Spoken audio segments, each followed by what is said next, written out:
So is this a final event? 1, 2, 1, 2. How's my hair? Scariest thing I've ever done. Bungee jump. Surfing with sharks. Cliff jumping. Probably jump out of an aeroplane. Flying in an FA-18 Hornet with the Blue Angels. Yeah, I'd have to say sailing through the Southern Ocean. Being on board a boat while Pete Belly is steering in the Southern Ocean. The scariest thing I've ever done, probably racing in JBay. Here we go. Lock her in. I'll drive from here. Racing. Stand by. Turning. Go wing. Don't fly too high. Trim. Dig it, boys. Woo. You're right. Slow down. Let's go. You ready? Over that. Like this? Come on. There, boys. I have to be more serious, you mean? Go. Oh, you want some excitement? It's all about the show, lads. Down the barrel, you reckon? What a great show it is. Sail GP. Season 2. Showtime. Nailed it. Day number 1 of the Australia Sail Grand Prix in Sydney, and everyone now looking for that sweet spot. The start line of a Sail GP race is a very fast-moving, dynamic environment. Aussie's hook. Killing 9. The drivers have to be hyper-focused. If you are not 100%, you're going to have a major. Killing 8. The start in race 3, we were coming back into the line, but we'd been pushed by Jimmy and the American team. Japan were quite a long way to leeward. My attention was on Jimmy, and I just hadn't seen that Japan had turned up so hard. And turning up now. By the time someone mentioned, you know, have you seen them, it was too late. Watch these guys. No, the British crew have crashed. They had no rights there. Disaster for the Japanese. Oh, my God. It was really late in the afternoon, and there was quite a lot of glare on the water. And their boat is a white boat, and I'm kind of looking at the software on the wing, and the white boat sort of came in view just behind the race software, and I was like, Japan. Watch these guys. We just missed them until the last moment. Oh, my God. Oh, my God. What the... Gosh, you've been kidding me. You asked me at the beginning what was the scariest moment of life. I guess in reflection, Ben taking us out is one of the scariest moments I've had on the water. There was absolutely nothing we could do in that scenario. And we're leeward boat, we're defending the line, and never were expecting someone to basically just bear away on the foil and just charge at us at full speed. I was literally head down, just setting my wing up ready for the speed build, and then the next thing we knew, there was a boat on top of us. It happened so fast, and, you know, we were sat there ready to rip and have a great race, and then suddenly we were sat there and we were sinking.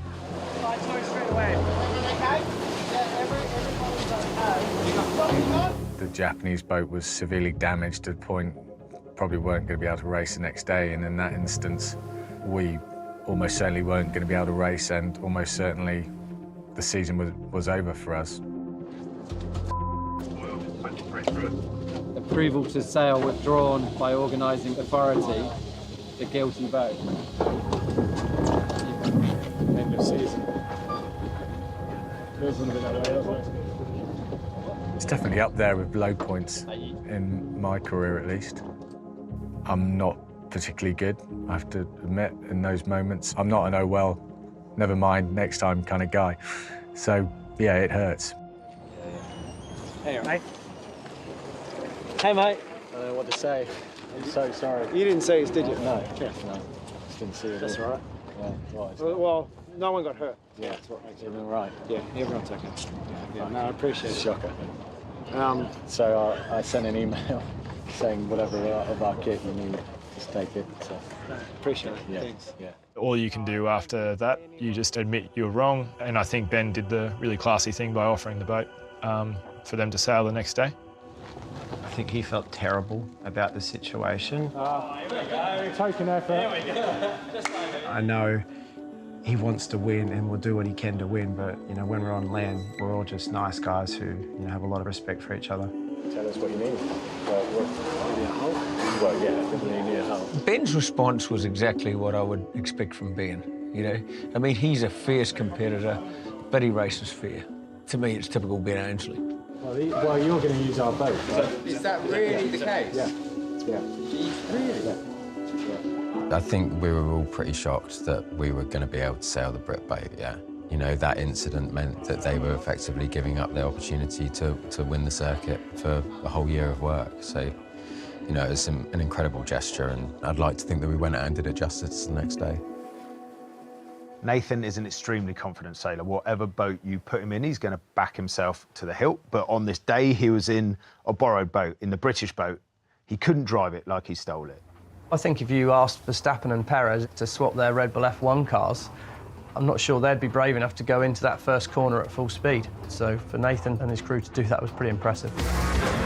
Race number 4, 7 boats on the water, is all on this last upwind leg. And it looks like that new boat is going well for Japan. How are they looking on the ley line for this final turning, Mark? Here we go, tight manoeuvre. Burling, he has the rights to turn on the inside. It's going to be close. Outridge coming in a lot faster.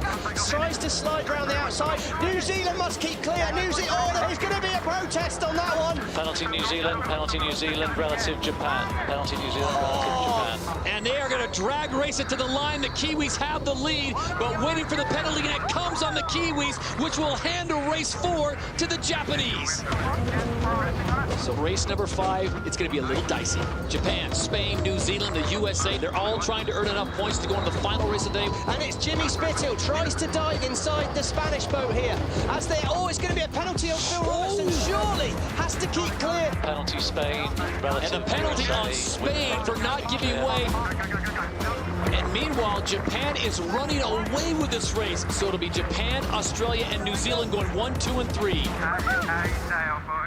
Japan couldn't have done any more. Sailing on another team's boat, they record 2 wins, but just not quite enough to make the final. But for the fans of the green and gold, all eyes are on one F50. So we have reached that point. It is 1 race to go. The top 3 boats will be Australia, USA, and Spain in 1 race for the title. It's going to be tight between Australia and the USA. Wow, how did the USA get through there? The pole position perfectly lined up for Tom Slingsby on board Australia. It's going to be tight. Watch them turn down. Their gun's clear. Jimmy Spithill on board the USA. Perfection. But it's going to be Tom Slingsby at a faster angle that I think can get round him before Mark 1. It's winner take all. Slingsby going head-to-head with Spithill. Wow, just in time for Tom Slingsby on board the Australian boat there. He was over 90 kilometres an hour, right on the edge. We know that we're very hard to beat if we get off the line. We know that if we're first to Mark 1, no one's going to catch us. Tom Slingsby in great control. Another mistake by the Spanish crew. They're off the foils. Everybody's good on the look. Yeah. Keep trying, Keep trying. If you're not pushing 100% in these boats and all the racing, you're going to be rusty. We got to that final and we were bloody rubbish. The Spanish have fallen off. The Americans are trying to track down Slingsby, but gate number 6, it is still the Australians trying to push the pace. As things stand with Australia and the USA, they would book their places already in the grand final in San Francisco. The Aussies won in Plymouth. They won in Denmark. They won in Cadiz. And here comes Tom Slingsby and the Flying Roos. They will win in Sydney. Leading going into San Fran's nice, but none of it matters unless we perform in that last race, last 15-minute race in San Francisco. The Australians win their home event. They're 2nd in a row. They're 4th for the season, and they are looking really hard to beat. The SailGP's female pathway program is getting these athletes on board. This is a set of eyes they've never had before. The Women's Pathway programme has rapidly progressed in its first season, and the contribution of female athletes to the team's overall racing performance has been a real game changer. Nina Curtis, take a bow. She was calling the overlap with the American boat coming in there, and that is why the Australians are leading this race. With every event that we're on board, we're being more integrated into the team and taking a lot more responsibilities. 15 to boundaries. Take it up there, board down. These guys have been sailing together for so long, and so, finding space in my position has been a little bit of a challenge. But I feel like my position on this boat is making sure that there's nothing falling through the cracks and just being that person that can catch anything. Just tap me on the shoulder. Make sure he's got it. And I think also you can say whether we're bow forwards or bow back on the cross. I won't shut up until you say copy. What she's brought to us on the water is a sense of calmness. When she speaks to us, she's painting the picture so clearly. GBR duck, GBR down. She's telling me where the other competition are, what they're doing. Nina's done an amazing job. I have two walls depending to the forecast conditions, so I sail like a 6 sailor at the back just behind the helm. It's more about tactics, and when the condition is light, my wall is more physical. And yeah, I have to grind like maybe all the time and really focus on it. CJ Perez, the youngest in the fleet at just 18 years of age, out of Hawaii, happy to be on board with USA Sail GP. We want to be sailing in the major roles on the F50s, and we want other females to see that as well and to hopefully be inspired to do the same thing and really change the face of the sport. If you know your history, this place is really special. Some people called it the greatest sporting comeback of all time, when Oracle Team USA overturned an 8-1 deficit to win the 34th America's Cup. Nearly 10 years on, and we've got 3 key members of that team in Spithill, Slingsby and Ainsley back here on the racecourse. Yeah, there is definitely something special about San Francisco. I mean, clearly had one of those experiences of a lifetime. It's just one of those iconic venues. The rules are clear. After 5 races here in San Francisco, the top 3 teams in the championship will go into the grand final and race for the $1 million prize. Australia, USA and Japan, points-wise, are pretty much nailed on, but there's always jeopardy out there on that race course. If one of those teams has a big incident, it could leave the door open for a surprise team to make the grand final. Welcome to San Francisco, California. It's grand final weekend. As we now get set, this is race number 2. Nathan Outridge on the Japanese boat here in the middle of the line. Out the back it's Spain. Jordi Chamar taking over for Phil Robertson. He has left the team. Next year, he'll be a part of Canada's Sail GP. Australia and Japan on the button, and it's now a drag race between these 2 massive teams. And it looks to be like the Aussies might have the best position. Japan, wow, that's absolute power of strength. Oh, look at this, they lost control of the boat. Give me the runner. And Slingsby's gone, off down the racetrack. I think as Ayrton Senna once said, if you see a gap and you don't take it, you're no longer a racing driver. He's got to be careful here, he's on the inside. We had committed and Jordi decided to try to close that gap. Yeah, I let my temper fly. I wasn't happy about how close that was to ruining our season. Penalty Australia, relative Spain, not entitled to mark. Too aggressive from Slingsby. He will finish behind Spain. Denmark Sail GP in the first place. Japan, they'll hold on for second in San Francisco. If you want to win the last race, it's about building momentum. You'll talk to Tom, and he was in the same mindset as us. You know, we are here to win the San Francisco event, and then we're here to win the $1 million. So the third and final race of the day. Jimmy Spithill was 7th in race number 2. Does he still protect the asset in race number 3? Our philosophy was if any of the top 3 were damaged and were unable to sail, they weren't going to be able to use someone else's boat, like Nathan did in Sydney. That really put an emphasis on, guys, we have to protect the asset until we get to the final race. At mark number 1, it is Japan with the lead, Australia in second. The Americans, another mistake. They're off the foils, feeling the pressure here. I just feel like, you know, what Jimmy did was the wrong call. You can't just flick a switch and go from, oh, I'm looking after my boat to now I'm going to win. Look after the asset after the finish. Race number 3 will go the way of the Japanese, and look at that speed as they cross the line. Very well sailed, everyone. In San Francisco, there's more than one title being fought over. Alongside the Racing Championship, a parallel leaderboard has been running for the Impact League, a competition for the teams and their purpose partners that rewards positive action and real efforts towards meaningful change. We lost 3 points on our strategy because we didn't all do the how now. A great initiative. The Impact League is based on behavioural science. We know that athletes especially love competition, and so it accelerates change. We have 10 criteria based on our sustainability strategy.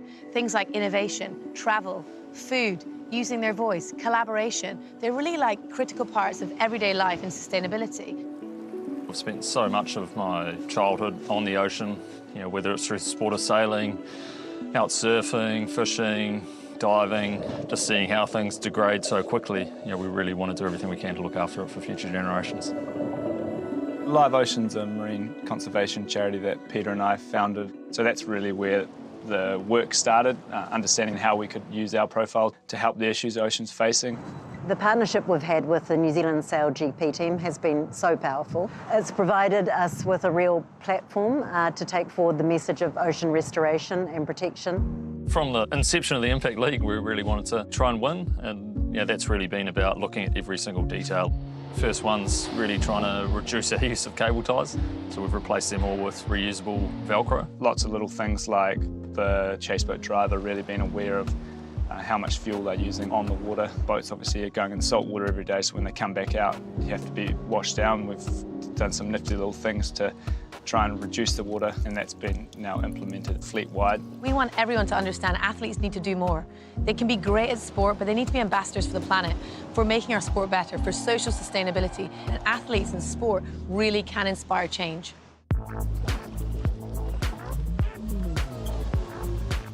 Sail GP's Inspire Racing programme has been shadowing the F50 action at all the events. It's a real chance to see the best young foiling talent. It's great to make them part of the event and to let them experience that for themselves. And that way they really get to see these top professional teams in action. It creates, I think, the stimulus for them to then say, OK, that's really what I want to do. It's been really special this week, meeting Jimmy Spittle and Team USA, and also seeing CJ. Where she is now, it just makes it seem a lot closer, and really, really special to be here with everyone. There's no doubt in my mind that we will see an athlete out of the Inspire program racing these boats. For the first time, we've actually got a legitimate pathway for these younger guys and girls to come through and aspire to being on these Sail GP rosters.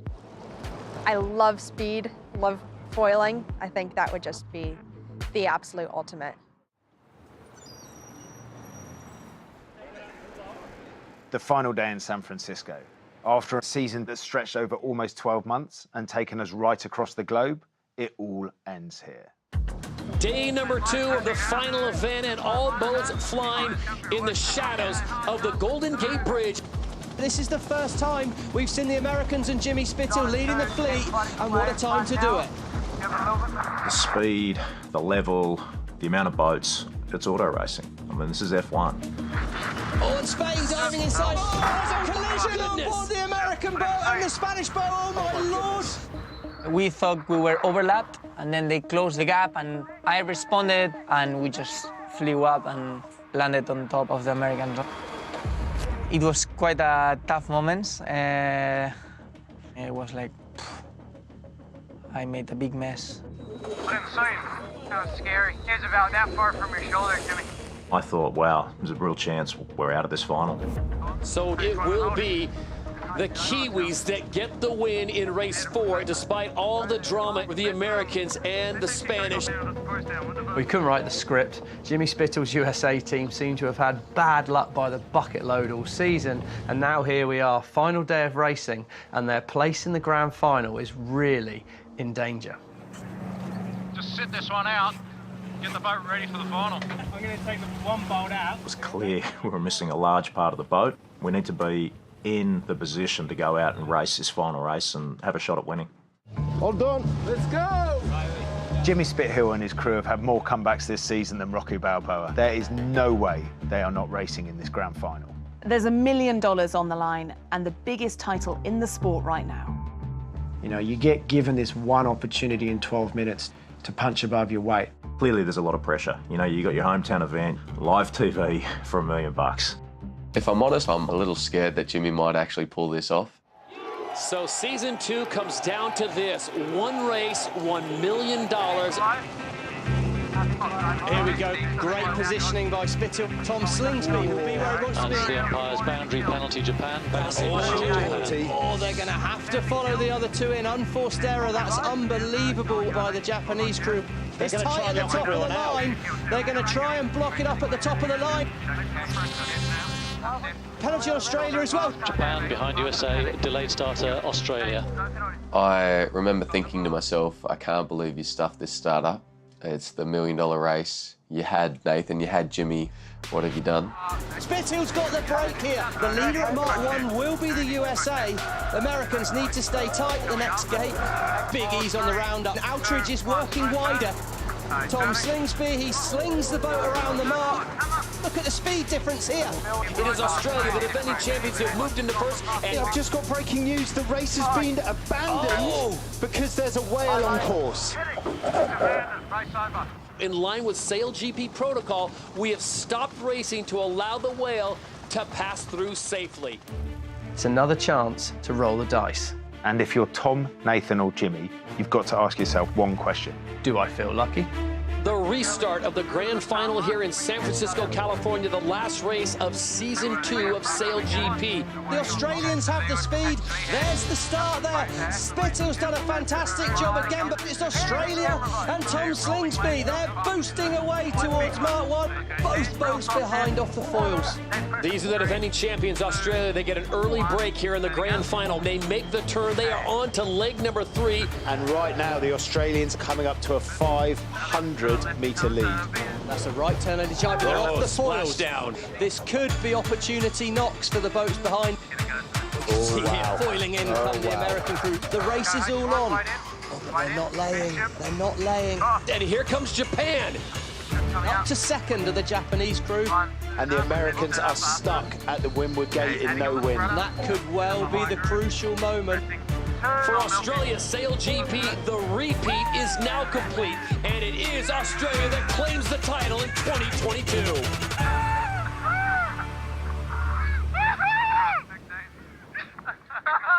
Look, I did say I would prefer to be lucky than good on a day like today, and it felt like we got a bit of both. So, yeah, it's just such a good feeling to do it like that. The grand final placings confirm the overall season championship. Ben Ainsley's GBR team just off the podium in 4th. Jimmy Spittle's USA 3rd.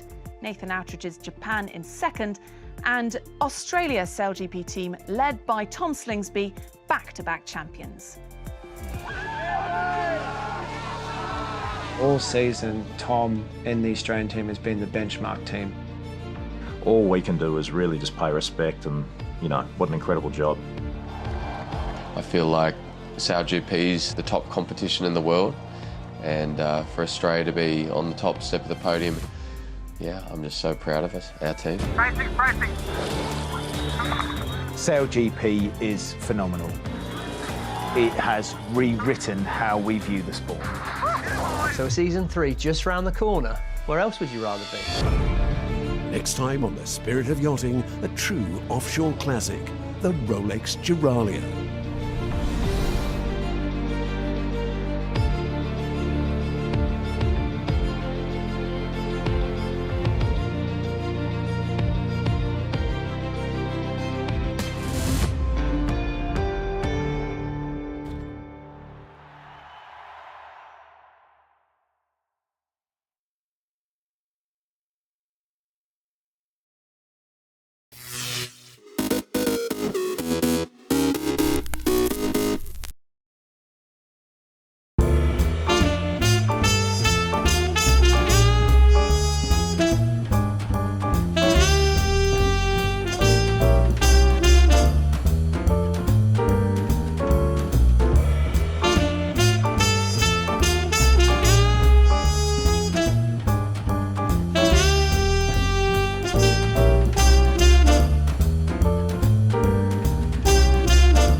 I never like to do the same thing over and over again. With Coachella, we're able to create this world that is super unique. I want that wonder. It defines everything that I've done from day one. I love when things are silly and goofy and funny and tongue-in-cheek, but like, for this, I don't want that. This is a big deal. You just wanna dance, you just wanna pop up. My road to Coachella means a lot to me in a way where I'm learning about myself, my stamina, my voice, my instrument, and how to take care of it to like the highest degree. To work with BMW for my road to Coachella is amazing. Yeah, I'm very, very excited. This is the biggest stage ever. Cut it. Cut the camera. If she ain't got a butt, get it to you. Y'all need to get into that drip like a piranha. Y'all need to get into my drip like y'all need water. I mean, it's only hit the top of Balenciaga. I mean, y'all better y'all like Ariana.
June 6th, 1944. Allied forces stormed the beaches of Normandy, France in the D-Day invasion of World War II. Commanding the massive operation, General Dwight Eisenhower, who tells the troops, "You are about to embark upon the great crusade toward which we have striven these many months. The eyes of the world are upon you." Years later, D-Day veteran Vernon Groscup recalls what he saw on the beaches firsthand. The destruction and the death, the bodies laying all over. And in other words, I've seen death before, but this was the ultimate, as I'd say. 1982. In the Mideast, Israel invades neighboring Lebanon to drive out Yasser Arafat and his Palestinian fighters. Months later, Arafat and the PLO leadership leave Lebanon, relocating to Tunisia in North Africa. Israel withdraws most of its troops 3 years later, but holds a border zone in South Lebanon until 2000. 1985. In Brazil, authorities exhume a body later identified as remains of Josef Mengele, the fugitive Nazi doctor. Known as the Angel of Death, Mengele performed cruel medical experiments on inmates at the Auschwitz concentration camp during the Holocaust. In 1933, the first drive-in movie theater opens in Camden, New Jersey. Drive-ins become a pop culture sensation across the United States in the first few decades after World War II. Today in history, June 6th. Camille Bohannon, The Associated Press.